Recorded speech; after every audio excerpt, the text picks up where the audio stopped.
Selamat pagi nih Bapak Ibu sekalian. Sebetulnya saya lebih ke arah sharing gitu ya, sharing apa ya, pengetahuan dasar tentang gimana sih cara mengatur pola makan yang baik gitu ya untuk mencegah diabetes atau bahkan untuk para penderita diabetes supaya bisa tetap menjaga gula darahnya dalam batas normal gitu ya. Sebagai permulaan, perkenalkan dulu, nama saya Hana. Sehari-hari saya bertugas sebagai dietitian gitu ya. Dietitian itu, jadi kalau ahli gizi itu tempat pekerjaannya itu sangat banyak gitu ya. Bisa di rumah sakit, kemudian bisa mungkin di catering gitu ya, atau bahkan bisa di gizi masyarakat. Nah, sehari-hari memang aktivitas saya adalah dietitian di sebuah rumah sakit swasta di Tangerang gitu ya. Mudah-mudahan apa yang saya sampaikan hari ini dan nanti juga ada sesi tanya jawab gitu ya. Bapak Ibu sekalian boleh gitu ya. Jadi pagi ini kita santai saja ya, Bude ya. Iya, betul. Kita Sharing santai-santai saja aja ya. biar Jadi enak. Oke, ya, seminarnya. Oke, silakan Mbak Nana. oke. Itu saja perkenalan dari saya. Kita bisa segera mulai, Bude, atau masih mau Enggak, nunggu? silakan sambil jalan aja Mbak Hana. Oke. Oke, karena pagi ini temanya nih kita mau bicara tentang diabetes nih. Jadi di awal saya mau sampaikan beberapa fakta dulu tentang diabetes.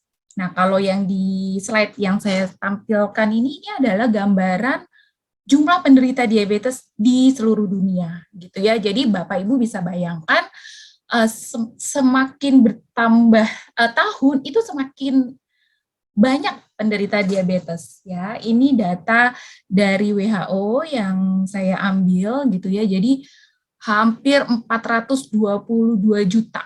Wow, itu Indonesia penduduknya kan kurang lebih 250 juta ya. Ini bayangkan saja sampai ada 422 juta penderita diabetes di seluruh dunia. Jadi bisa dibayangkan satu dari 11 orang yang kita temui setiap hari itu bisa Bisa dibilang dibilang. penderita diabetes ya.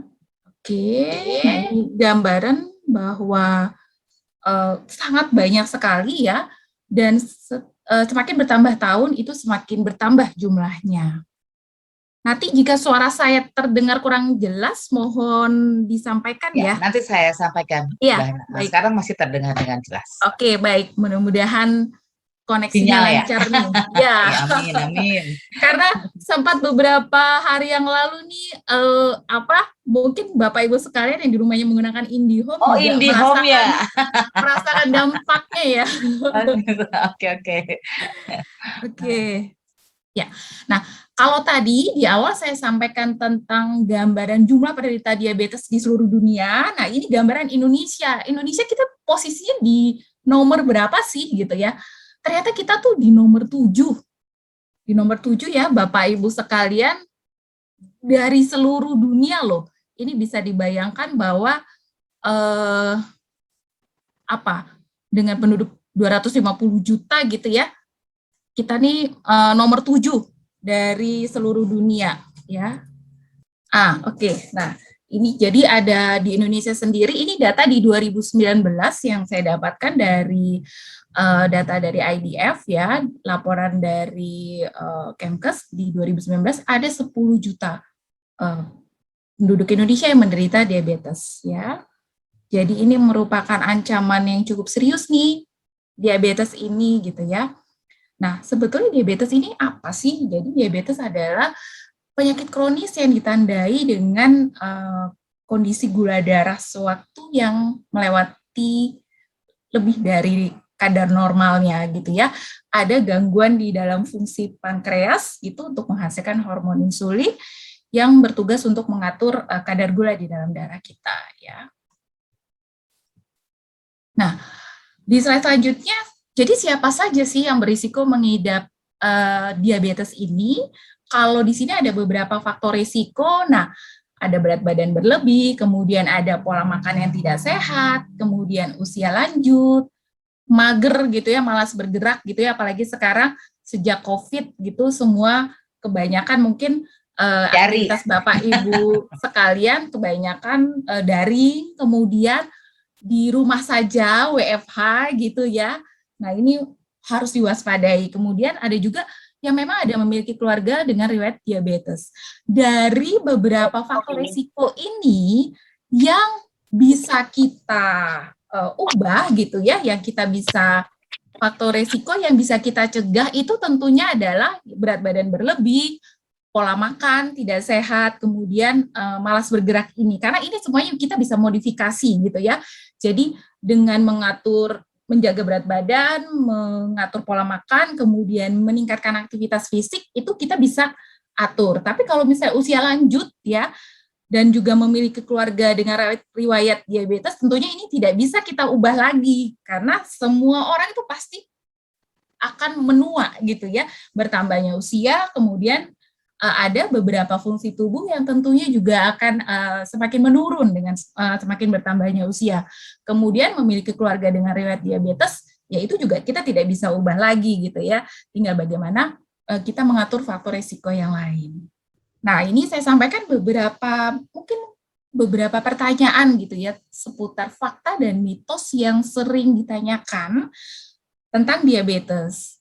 Yang pertama tadi, diabetes diturunkan dari orang tua ke anaknya, itu fakta atau mitos ya gitu ya. Dan itu sebetulnya fakta, tapi kembali lagi kita bisa mengatur faktor risikonya, kita bisa mengendalikan faktor risikonya. Kemudian diabetes itu, seseorang dengan diabetes tidak boleh makan minum yang manis ya, boleh atau tidak ya gitu ya, nanti saya akan jelaskan di slide selanjutnya. Kemudian semua penyandang diabetes itu hanya boleh makan gandum, dia nggak boleh makan nasi biasa gitu ya. Itu banyak pertanyaan yang sering timbul gitu ya dari pasien-pasien diabetes. Kemudian benar nggak sih kalau misalnya seseorang dengan diabetes gitu nanti ke depannya akan menyebabkan penyakit serius lain gitu, ada stroke nanti yang akan timbul, kemudian jantung gitu ya, kemudian penyakit ginjal gitu ya, gangguan di ginjal. Apakah itu semua benar atau tidak ya? Nanti setelah sesi ini selesai, mudah-mudahan ini semua bisa menjawab ya. Nah, kita akan mulai dengan tadi pengaturan pola makan. Ini adalah satu faktor risiko yang kita bisa sama-sama kendalikan ya. Saya akan berangkat dari masalah utama yang terjadi pada pasien diabetes ya. Jadi mungkin banyak pertanyaan. Boleh makan karbo atau tidak pasien diabetes itu ya? Boleh atau tidak ya? Jadi karbohidrat itu sebetulnya ada dua jenis gitu ya, karbohidrat sederhana dan juga karbohidrat yang kompleks. Karbohidrat sederhana itu contohnya itu kita makan sesuatu, kemudian kalau kita tubuh melakukan metabolisme dari zat gizi tersebut, itu akan langsung diubah menjadi energi gitu ya. Dan yang paling simpel karbohidrat sederhana itu adalah bentuknya gula. Jadi semua makanan yang mengandung gula, jadi kalau ini saya contohkan misalnya kue-kue gitu ya, kemudian puding, kemudian cake gitu ya, cookies gitu ya. Sekarang yang lagi ngetren itu apa ya, croffle gitu ya, mungkin sekarang croffle lagi banyak topping-toppingnya gitu ya. Nah, ini adalah salah satu bentuk karbohidrat sederhana yang kita harus hati-hati nih ya, karena ini banyak sekali di sekitar kita, atau bahkan sekarang banyak minuman-minuman kopi yang lagi ngetren. Nah, itu kan juga salah satu bentuk karbohidrat sederhana gitu yang ditemui Bapak Ibu sekalian sehari-hari. Kemudian satu lagi jenis karbohidrat yang lebih sehat tentunya adalah karbohidrat yang kompleks, di mana susunan kimianya ini terdiri dari rantai karbon yang cukup panjang, jadi artinya tubuh butuh waktu yang lama untuk mengubahnya menjadi gula. Ya, nah contoh karbohidrat yang kompleks itu apa? Jadi seperti nasi, kemudian roti gitu ya, itu masih butuh waktu yang lama, kemudian jagung, umbi-umbian ya, sereal, kacang-kacangan, itu semua mengandung karbohidrat yang kompleks. Kenapa? Karena ada fiber di dalamnya, ada serat di dalamnya, jadi tubuh butuh waktu lama untuk mengubahnya menjadi gula ya. Itu tips yang pertama. Kemudian next-nya kita harus pilih protein yang tepat ya dan rendah lemak. Jadi kandungan proteinnya tinggi karena tubuh kita juga tetap butuh protein, ya. Semakin bertambahnya usia, memang kebutuhan protein kita tidak sebanyak ketika masa remaja, anak-anak gitu ya, yang masih dalam masa pertumbuhan. Tapi untuk orang dewasa tetap membutuhkan protein kualitas tinggi, tapi perlu diperhatikan yang rendah lemak. Jadi kalau misalnya Bapak Ibu mau makan daging, ya pilih bagian daging merah tanpa lemaknya, tanpa gajinya gitu ya, kulitnya gitu ya. Memang ini adalah bagian yang enak dari makanan. Kenapa? Karena lemak itu sebetulnya bikin enak satu makanan gitu ya. Kemudian kalau misalnya pilih ayam ya tanpa kulit ya. Kalau misalnya ada dada ayam, kemudian paha ayam, mungkin Bapak Ibu juga sudah tahu bahwa bagian dada ayam yang memang kandungan lemaknya lebih rendah. Kemudian pilih ikan ya. Telur boleh atau tidak? Masih boleh ya. Nanti tapi hati-hati, kuning telur ini ada kandungan kolesterolnya, jadi Bapak Ibu harus dibatasi juga nih makan telurnya gitu ya. Kemudian pilih protein selain tadi yang dari hewani, pilih protein yang dari nabati, yang dari tumbuh-tumbuhan gitu ya, seperti tofu, tempe, kemudian kacang-kacangan gitu ya, kemudian biji-bijian yang lain, kemudian susu boleh atau tidak? Boleh, tentu saja boleh. Susu pilih yang rendah lemak, keju yang rendah lemak, kemudian kalau ada yang suka yogurt, pilih yang rendah lemak juga gitu ya.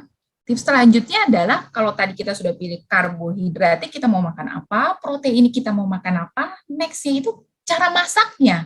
Kita sudah memilih ayamnya tanpa kulit, tapi kemudian kita cara masaknya salah. Nah, itu juga tentunya tidak baik untuk tubuh kita gitu ya. Kalau misalnya di sini, ini sisi yang sebelah kiri itu adalah cara masak yang sangat sehat gitu ya. Jadi apakah entah itu hanya dipanggang, kemudian direbus ya, kemudian misalnya di steam, dikukus, kemudian hanya di braise saja gitu ya dengan sedikit minyak gitu ya.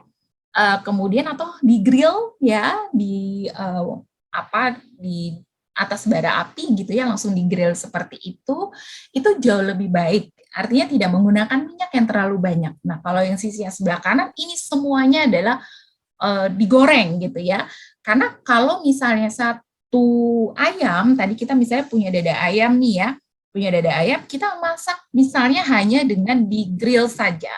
Itu kalau di grill saja mungkin kita hanya sedikit olesi minyak gitu ya, minyaknya mungkin kita pakai hanya 1 sendok makan. Tapi ketika kita bikin ayam goreng, kita masukkan ayam itu ke dalam minyak yang cukup banyak, nah kalorinya itu pasti akan naik cukup banyak karena banyaknya minyak yang terserap ke dalam makanan tersebut ya.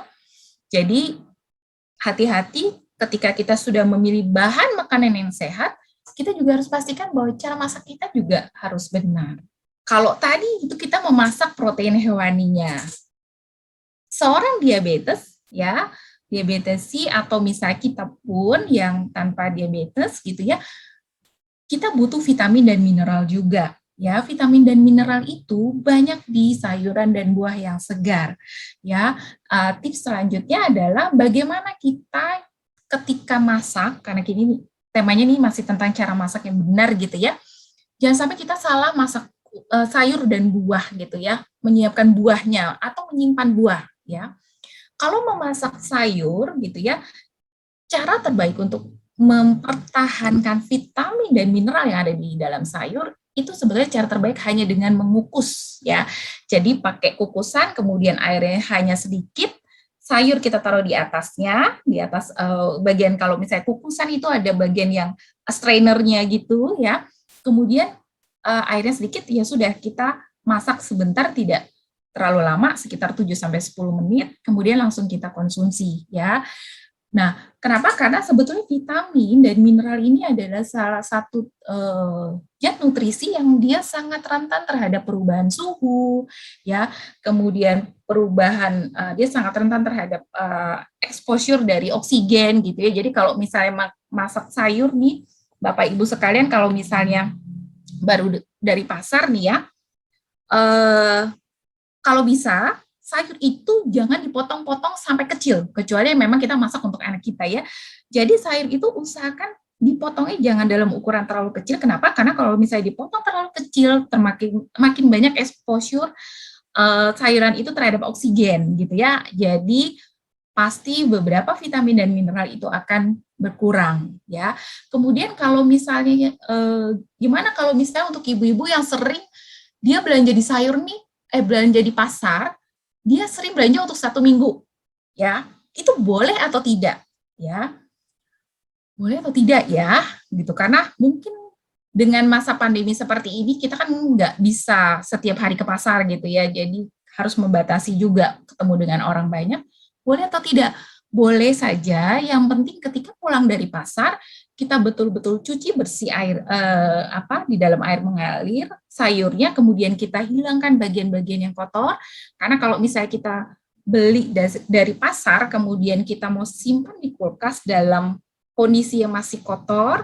Nah, tentunya kotoran-kotoran itu pasti ada banyak bakteri ya. Kalau kita simpan di dalam kulkas, tentunya bakteri itu yang akan merusak sayur dan buah. Jadi lebih baik kita cuci, kemudian kita simpan dengan benar, pastikan suhu kulkas kita ya, betul-betul suhu kulkas ya. Kemudian pastikan tempat penyimpanannya ya, mau menggunakan kontainer plastik gitu ya. Ada beberapa sayuran yang memang dia tidak bisa terlalu lama untuk disimpan. Seperti misalnya sayuran yang berdaun itu agak rentan Bapak Ibu. Jadi seperti bayam, seperti kangkung gitu ya. Itu dia masa simpannya tidak terlalu lama ya. Kalau misalnya sayuran yang bentuknya umbi-umbian itu dia biasanya lebih bisa tahan lama kita simpan di dalam kulkas. Misalnya seperti pumpkin, labu kuning, kemudian misalnya seperti wortel, itu dia bisa lebih tahan lama ya. Jadi sayuran berdaun ini perlu hati-hati ya. Karena sayang juga kita sudah beli sayur, kita mau mendapatkan manfaat vitamin dan mineral, tapi ketika kita salah memasaknya kita tidak mendapatkannya gitu ya. Buah-buahan juga Bapak Ibu sekalian, kalau misalnya beli buah, mungkin ini juga ibu-ibu suka kalau misalnya ada mungkin belanja ke supermarket gitu ya, ada buah lagi diskon, dia ngeborong banyak gitu ya, ngeborong banyak supaya dapat murah kan, terus kemudian simpan di kulkas. Hati-hati, buah itu juga masa simpannya itu ada terbatas ya, jadi karena ada penelitian kalau buah yang semakin lama disimpan di dalam kulkas, itu kandungan vitamin C-nya dari awal misalnya kita beli misalnya kandungan vitamin C-nya bisa sampai 100 gitu ya, selama-kelamaan misalnya sudah lebih dari seminggu gitu ya, itu pasti bisa turun hampir 3/4-nya. Jadi sayang sekali gitu ya kalau misalnya kita biarkan sampai seminggu, ketika kita makan kita tidak dapat manfaat dari vitaminnya itu sendiri. Kemudian untuk pemasakan sayur, selain tadi dikukus, itu bisa juga misalnya ditumis ya. Kenapa? Karena dengan menambahkan minyak, ada beberapa vitamin yang dia larut dalam lemak, ya, larut dalam lemak yang ketika kita masak kita tumis, jadi kan kita makan semuanya ya, jadi tidak ada yang terbuang ya. Kenapa sih masak sayur itu kita sebisa mungkin tidak direbus, kuahnya banyak. Ya, sayur sop itu, contoh ya sayur sop mungkin kita sering masak gitu ya. Semua vitamin itu akan pasti keluar di dalam airnya. Jadi kalau airnya kita tidak makan, kemudian kita buang, apalagi misalnya kita ngerebus sayur, airnya kita buang, kita tiriskan, kemudian baru kita tumis, nah itu sayang banget. Itu banyak vitamin dan mineral yang ada di dalam air rebusan itu. Oke, nah selanjutnya perbanyak makan serat ya. Jadi kalau misalnya perbedaan, kalau di Indonesia itu kita panduan gizi seimbangnya secara simpel ya, bentuknya seperti ini, piring gitu ya. Tapi kalau untuk diabetes C itu bentuknya seperti huruf T. Ya, jadi agak sedikit berbeda dengan orang sehat pada umumnya, tapi ini tentunya sangat baik diterapkan untuk siapa saja. Bentuk T-nya itu artinya porsi yang di sini, yang setengah itu terdiri dari sayuran dan buah. Kemudian 1/4 diisi dari protein, ya. Kemudian 1/4-nya lagi diisi dari sumber karbohidrat. Tentunya sumber karbohidrat tidak hanya nasi saja, ya. bisa kentang, kemudian bisa pasta, bisa gandum gitu ya, bisa jagung. Jadi usahakan memang makan itu yang beragam dan variasinya banyak. Kenapa? Karena satu bahan makan itu kandungan protein, lemak, karbohidrat, vitamin dan mineralnya itu beda-beda gitu ya. Jadi kalau misalnya kita hanya setiap hari makannya nasi goreng aja gitu ya, ya sudah kita kurang mendapatkan vitamin dan mineral dari sayur dan buah gitu ya.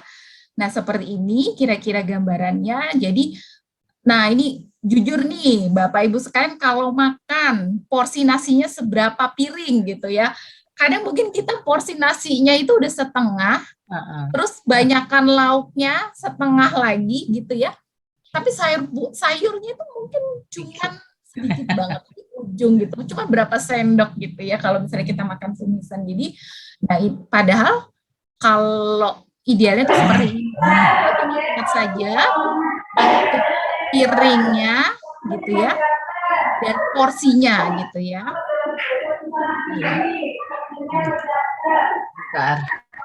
Sebentar saya dulu ya. Oke, nah berapa sih sebetulnya serat yang harus kita makan dalam sehari ya? Nah, WHO sudah menentukan bahwa idealnya gitu ya, asupan serat seseorang itu 25 gram sehari. 25 gram itu seberapa banyak sih gitu ya? Gimana kita tahu kita udah makan serat 25 gram? Ini saya kasih contoh ya. Ini memang membanyakan makanan dari luar. Jadi 25 gram itu seberapa? Kalau Bapak Ibu suka makan dark coklat, itu 12 on gitu ya. 12 on itu berapa banyak sih?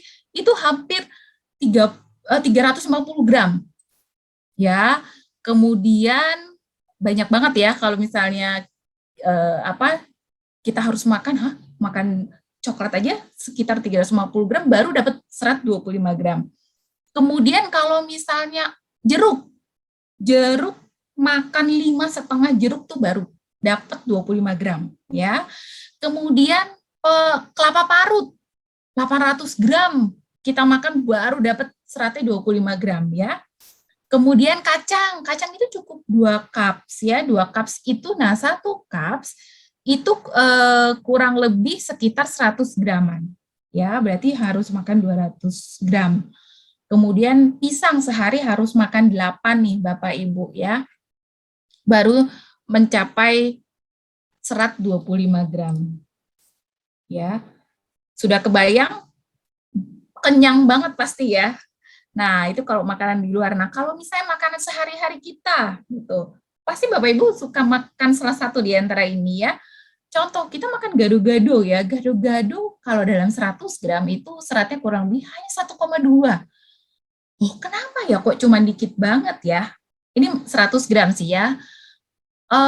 Pasti biasanya dalam gado-gado itu kita banyak kan mungkin pakai lontongnya gitu ya, atau kita kebanyakan pakai sayuran yang memang seratnya rendah gitu ya. Jadi saya contohkan lagi, kalau misalnya kita makan capcay kurang lebih 100 gram, itu seratnya bisa lebih tinggi, 2,4 gram. Kalau ternyata yang cukup banyak, misalnya kita makan kacang merah direbus. Nah, siapa nih Bapak Ibu yang suka ngemil kacang merah atau bahkan bikin sop kacang merah gitu ya, 100 gram kacang merah itu sudah menyumbangkan 16 gram serat gitu ya. Jadi lumayan nih kalau misalnya makan 200 gram cukup banyak, udah 32 gram serat ya, jadi sudah sesuai dengan kebutuhan ya. Kemudian ada lagi kalau misalnya suka makan tumis kangkung ya, mau dimasak plecing atau misalnya dibumbu dengan bawang putih saja gitu ya, itu dalam 100 gram kurang lebih seratnya 5 gram ya, jadi berarti harus makan berapa tuh, 5 kalinya.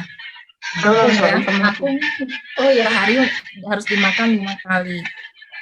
5 kali makan baru dapat tuh 25 gram. Kemudian beras merah itu 100 gram lumayan banyak ya. Seratnya ada 5 gram. Kemudian kalau misalnya roti gandum 100 gram. 100 gram itu berapa banyak sih? Kira-kira sekitar 2-3 lembar itu seratnya bisa sampai 3 gram gitu ya. Kenapa kita harus banyak makan serat? Ya, serat larut dan tidak larut tentunya.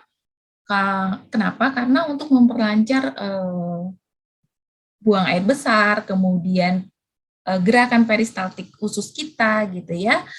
Kemudian serat itu juga dipercaya untuk pasien-pasien diabetes akan memperlama masa pengosongan lambung. Jadi Bapak Ibu kenyangnya itu rasanya lebih lama dibanding dengan makanan yang rendah serat ya.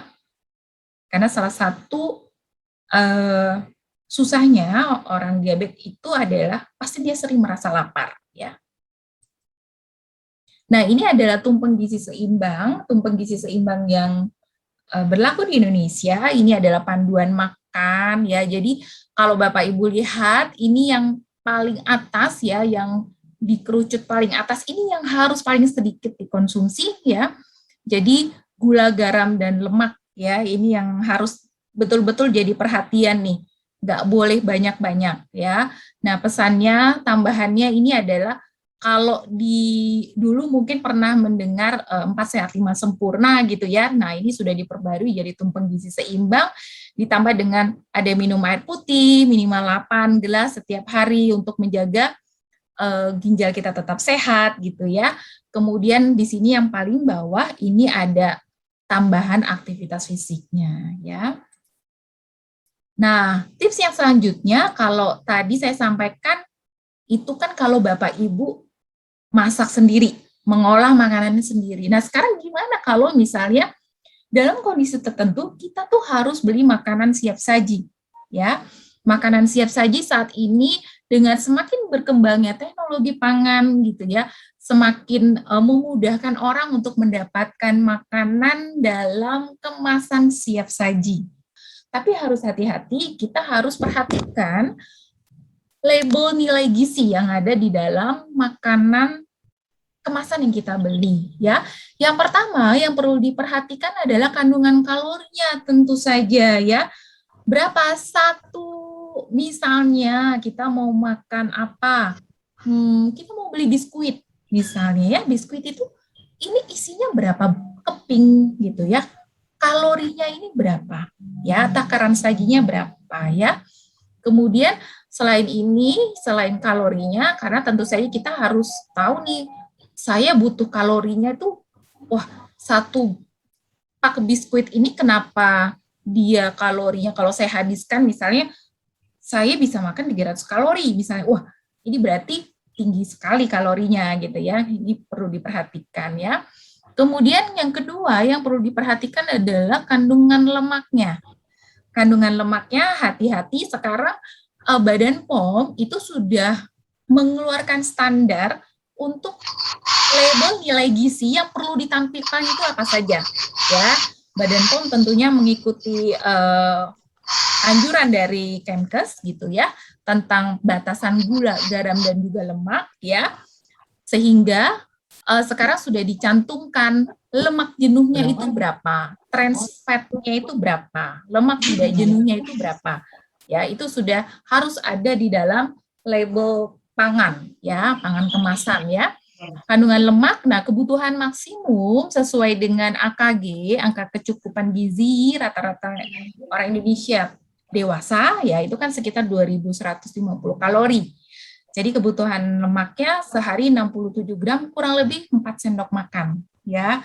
Jadi 4 sendok makan itu dengan 3 kali makan. Jadi harus betul-betul diperhatikan nih. Ya, ini persentasenya, persentase daily value itu adalah kalau misalnya Bapak Ibu makan 1 bungkus biskuit ini misalnya, oh berarti sudah makan fatnya itu berapa persen dari kebutuhan. Seperti itu ya. Kemudian yang kedua, yang ketiga ini adalah kandungan natrium. Kandungan natrium, garam ini juga harus hati-hati gitu ya. Karena kebutuhan maksimum kita sekitar 1.500 sampai 2.000. Kalau sesuai dengan konsensus diabetes yang terbaru itu adalah untuk diabetes dibatasi di angka 1.500. Kalau misalnya orang sehat pada umumnya sebetulnya boleh sih sampai 2.000 ya. Natrium, hati-hati, kenapa? Karena sebagian besar makanan atau industri pangan olahan itu mereka menambahkan sodium atau natrium untuk memperlama masa simpan makanan tersebut gitu ya.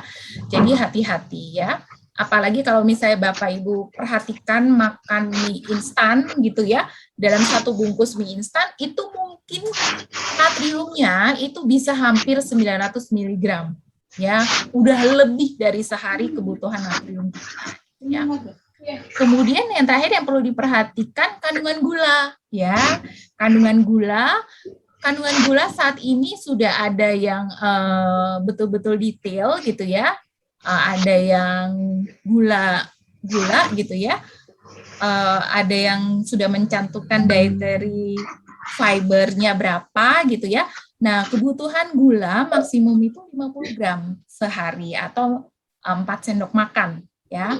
Nah, di sini biasanya ada persentase, jadi Bapak Ibu perlu perhatikan kalau makan satu makanan kemasan ini sudah memenuhi kebutuhan saya berapa banyak ya. Jadi yang paling utama itu diingat adalah kalorinya, kemudian kandungan lemaknya, kandungan natrium dan juga gula. Ya, jadi ini yang perlu diperhatikan ya. Nah, selanjutnya bagaimana dengan pemanis buatan ya? Sweeteners yang sudah beredar di pasaran yang ada di Indonesia, tentunya semua sweeteners yang sudah beredar di pasaran Indonesia sudah melalui izin dan juga registrasi dari Badan POM ya. Artinya aman enggak dikonsumsi? Tentunya aman, tapi perlu diperhatikan kalau di setiap kemasan sweeteners itu kita konsumsinya harus disesuaikan dengan accepted daily intake-nya ya. Jadi biasanya di dalam setiap kemasan sweetener sudah ada berapa yang boleh dia konsumsi, berapa berat badan dia gitu ya. Pemanis alternatif itu memang ada yang mengandung kalori dan juga ada yang memang tidak mengandung kalori ya. Jadi pemanis yang mengandung kalori gitu ya, misalnya apa? Contohnya kalau Bapak Ibu yang sudah sering konsumsi sweeteners gitu ya, itu yang mengandung kalori itu misalnya seperti ada sorbitol, xilitol gitu ya, itu yang ada kalorinya. Nah, kalau yang tidak ada kalorinya, itu misalnya ada sukralosa gitu ya, itu yang tidak ada kalorinya. Jadi boleh atau tidak? Boleh, asal kita harus konsumsi sesuai dengan accepted daily intake-nya ya. Tidak boleh berlebih juga ya. Nah, selanjutnya tipsnya apa? Ya jaga, kita harus jaga berat badan ideal kita. Jadi Bapak Ibu sekalian harus tahu berat badan saya berapa, tinggi badan saya berapa, gimana saya tahu kalau berat badan saya ini sudah ideal atau tidak gitu ya. Jadi ya kita hitung IMT, cara perhitungannya ini sudah terlampir. Nah, ini boleh nih sambil dengerin saya, mungkin Bapak Ibu sekalian nih buka kalkulator. Oke, saya berat badan saya berapa, tinggi badan saya berapa, kemudian saya masuk kategori yang mana nih? Apakah kurus, apakah berat badan saya normal gitu ya, atau saya udah masuk overweight atau bahkan obes gitu ya. Coba sambil mendengarkan ini boleh sambil dihitung ya. Jujur berapa berat badan terakhir, kemudian tingginya berapa gitu ya. Nah, kenapa kita harus menjaga berat badan ideal? Gimana caranya ya? Sama seperti saya umpamakan seperti timbangan ya. Kebutuhan energi kita itu berapa sih ya? Kebutuhan energi yang kita butuhkan itu harus sesuai dengan aktivitas kita sehari-hari. Jadi makanan yang kita makan ya itu harus sesuai dengan kebutuhan energi kita ya. Jangan sampai kita makannya melebihi dari kebutuhan energi kita. Nah, cara menghitung kebutuhan energi bagaimana caranya? Cara yang paling sederhana itu adalah dengan menggunakan perhitungan ini 25 sampai 30 kilokalori per kilogram berat badan ideal per hari ya. Jadi gimana cara menghitung berat badan ideal? Caranya itu seperti ini ya, 90% tinggi badan dalam senti, kemudian tinggal dikurangi 100 ya. Kemudian misalnya seseorang Misalnya saya berat badannya 60, nah kebutuhan energi saya kurang lebih di angka 25 sampai 30 berarti 100 atau 1.800. Kenapa ini harus seimbang? Karena kita energi yang kita butuhkan itu yang pertama adalah ada istilahnya basal metabolic rate gitu ya. Ini adalah energi yang kita butuhkan untuk saat kita tidur ya, kemudian untuk bernafas gitu ya, untuk menjalankan semua proses metabolisme dasar dalam tubuh kita. Kemudian pekerjaan kita sehari-hari seperti apa? Apakah pekerjaan kita lebih banyak duduk di kantor gitu ya? Kemudian kalau misalnya pekerjaan hanya banyak duduk di kantor, sehari misalnya di kantor hanya 8 jam gitu ya, itu berapa energi yang akan terpakai, kemudian kita perlu apakah harus menambahkan olahraga ya untuk menyeimbangkan antara kalori yang masuk dengan kalori yang keluar. Nah, ini ada gambaran ya, kalau misalnya tadi Bapak Ibu sudah menghitung IMT, kemudian sudah menghitung kebutuhan kalori masing-masing gitu ya. Misalnya ada yang dapat 1.800 kalori. Nah, ini ada perbandingan nih. 1.800 kalori ini adalah pilihan kita ya. Mau yang di sebelah kiri atau mau yang di sebelah kanan ya. Kalau sekarang 1.800 kalori, yang sebelah kiri apakah bisa kenyang gitu ya dibanding dengan 1.800 kalori yang di sebelah kanan ya. Kalau kita lihat komposisinya, ini kalau sebelah kiri pasti sebagian besar isinya lemak ya, lemak jenuh, kemudian isinya gula. Nah, kalau yang di sebelah kanan itu ada seratnya ya, vitamin dan mineralnya jauh lebih banyak. Nah, sebentar saya bantu mute dulu ya. Ya, supaya tidak mengganggu. Kayaknya di trouble. Iya, gimana, Bude? Mbak Hana bisa terdengar suara saya? Masih terdengar? Oh ya, ini kayak sedikit tadi saya ya, kayak ada trouble, bisa terdengar ya? Oke. Ya, Ya, soalnya saya kayaknya agak nggak bisa. Padahal saya jadi host nih, nggak bisa ngeberhentiin host. Cuma aneh nih. Ya udah, oke, silakan lanjutkan Mbak Hana. Oke. baik. Bapak Ibu sekalian masih dengar suara saya kan ya? Kalau Masih, kita sudah Mbak dapat Hana. penyakitnya apa, Mak? Oke, baik. Masih. Oke. Saya lanjutkan ya. Oke. Jadi sampai di sini, jadi ini adalah kembali lagi ke pilihan kita ya. Kita mau makan yang sebelah kiri atau yang sebelah kanan ya. Next, nah ini juga ada pilihan lagi. Ini sama-sama 2.000 kalori nih Bapak Ibu sekalian. 2.000 kalori dengan fast food gitu ya. Kita dapat sih segini ya. Kita dapat. Cuman ini kita sekali makan, coba kalau misalnya kita sekali makan segini gitu ya, ini udah kebutuhan sehari ya. Tapi kalau 2.000 kalori dibagi dengan beberapa kali waktu makan, nah kita bisa dapat yang sebelah kanan. Jadi makanan kita lebih bervariasi, zat gizinya juga lebih lengkap kita dapatkan gitu ya. Nah, ini adalah contoh kegiatan sehari-hari kita gitu ya. Aktivitas fisik kita itu berapa banyak sih kalorinya gitu ya. Kalau misalnya ini banyak ibu rumah tangga gitu ya, ibu rumah tangga, pekerjaan rumah tangga itu cukup banyak nggak sih kalori yang dihasilkan dibanding dengan olahraga gitu ya. Nah ini ada perbandingan, jadi kalau misalnya pekerjaan ibu rumah tangga dibanding dengan aktivitas fisik gitu ya, itu perbandingannya seperti apa. Jadi contoh misalnya ibu rumah tangga apa ya, misalnya nah ini nih misalnya nyikat kamar mandi nih ya, 30 menit nyikat kamar mandi itu kalorinya 220 ya, dibandingkan dengan yang lain. Misalnya kita mau workoutnya apa, bisa mau mungkin yang umum misalnya sepedahan gitu ya, sepedahan 45 menit itu bisa dapat 300 kalori. Tapi tentunya ini adalah pedoman secara umum ya, karena sebetulnya kalau misalnya kita mau lihat tingkat aktivitas fisik dan berapa kalori yang bisa dibakar, itu tergantung juga dengan berat badan seseorang sih ya. Ini hanya gambaran secara umum. Ini ibu-ibu yang suka belanja nih, ya 30 menit bawa belanjaan gitu ya, kalau ke mall itu Mhm. kalorinya 190. Ya. Wah. Gawat, Kalau habis ini pada langsung minta belanja ke mall kayaknya nih, Bu.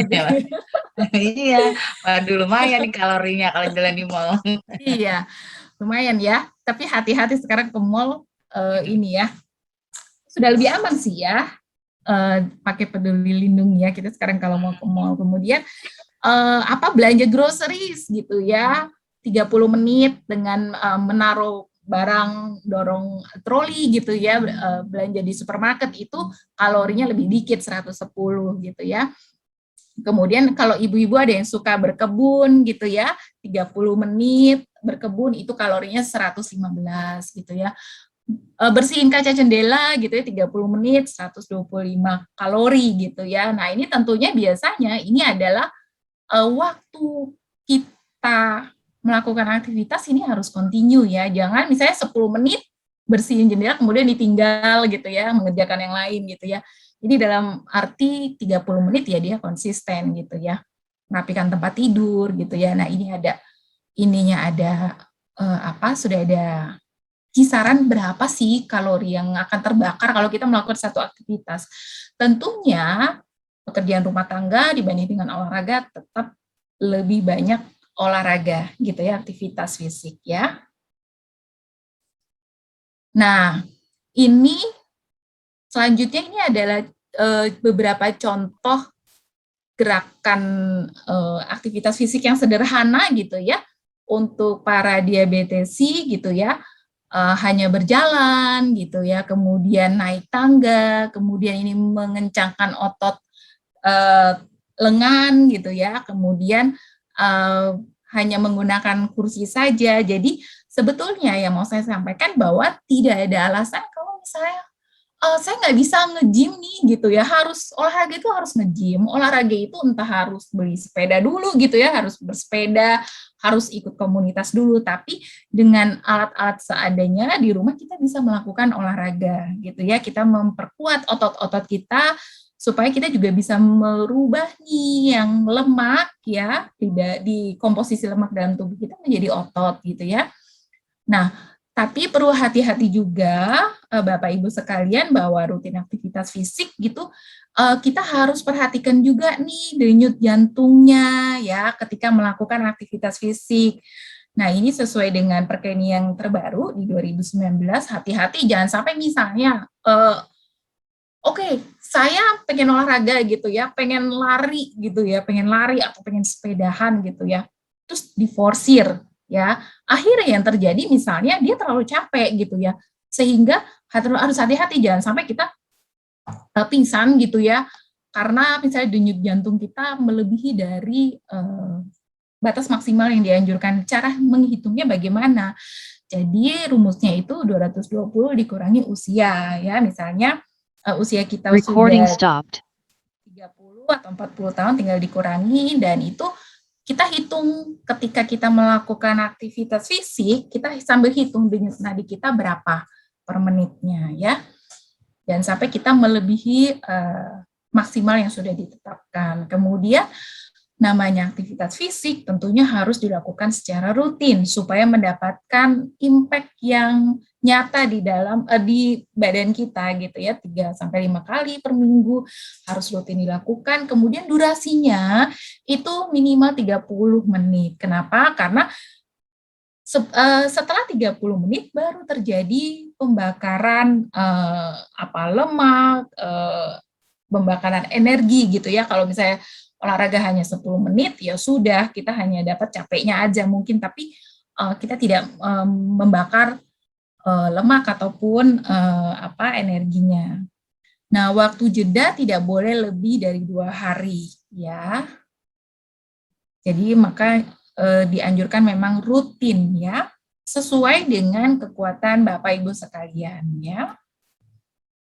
Nah, ini tadi saya sampaikan ya sebagai penutup bahwa diabetes ini akan menjadi komplikasinya itu akan kemana-mana nih Bapak Ibu sekalian kalau kita tidak jaga ya, bisa ke pembuluh darah di jantung ya, sehingga menyebabkan penyakit kardiovaskuler, kemudian kita bisa mengalami gangguan mata, penglihatan tentunya ya, kemudian di kaki gitu ya, gangguan saraf yang bisa menyebabkan luka gitu ya, bahkan yang paling buruk bisa saja misalnya harus diamputasi karena ada bagian-bagian yang sudah mati sarafnya di sini ya.